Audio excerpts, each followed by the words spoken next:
Have you ever hated your own child? I never thought I could until my son Una lived our family dog and blamed his little sister. Max was always the difficult one. From the moment he could walk, he blazed through our home like a storm, unpredictable, destructive, leaving us scrambling to repair the damage. By 12, specialists labeled him with conduct disorder. We navigated mazes of therapy sessions, sampled cocktails of medications, consulted experts whose credentials stretched across office walls. Nothing penetrated the fortress he'd built around himself. Lily arrived for years after Max, blossoming like a garden after drought. Where he demolished, she created. While he glared, she smiled. Her heart beat for wounded creatures, mulpers with broken wings, abandoned kittens sheltering under porches. She collected strays the way other children collected toys. Their relationship resembled a Cold War dense silences punctuated by occasional skirmishes, but manageable until Baxter bounded into our lives. The golden retriever puppy, a surprise for Lily's 8th birthday, unleashed sunshine into our shadowed home. Max showed no interest in the dog, yet I caught glimpses of something unsettling meanness the way his eyes tracked Lily and Baxter, calculating, measuring the space between them. That Tuesday carved itself into my memory. Arriving home earlier than usual, I discovered our backyard transformed into a crime scene.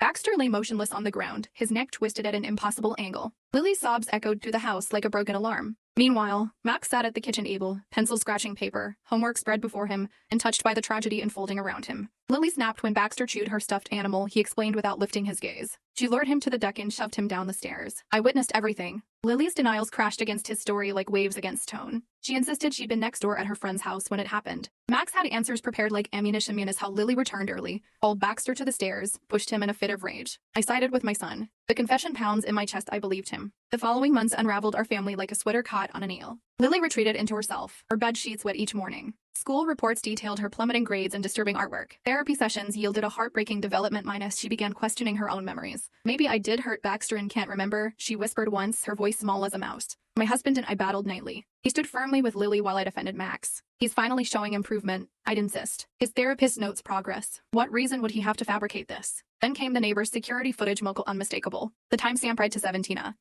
When Lily was still next door. There was Max, coaxing Baxter with treats, scanning for witnesses, then deliberately, methodically breaking the dog's neck. The slight curl of his lips afterward. The performance of discovery when Lily arrived. I emptied my stomach upon seeing it. That night, when confronted, Max didn't cry or deny. He stared through me with cold eyes and said, "You were never going to believe her anyway. You always choose my side." His words struck like lightning. He was right. I consistently defended him, explained away his behaviors, blamed everyone else. I cultivated perfect soil for a young sociopath to flourish. The aftermath brought child protective services, psychiatric evaluations, a residential facility for Max. Family therapy sessions where Lily asked the question that haunts my dreams, "Why didn't you believe me, mommy?" Max turned 17 this year, still institutionalized. Doctors speak of social personality traits and limited treatment prospects, cautioning us about his release next year. Lily, now 13, sleeps behind locked doors and flinches at my touch. My husband departed last year with parting words that cut deeper than any knife. I can't forgive you for choosing him over her. Sometimes I study photographs of infant Max minus his toothless smile, tiny fingers wrapped around moan, searching for warning signs I missed, the moment innocence transformed into calculation.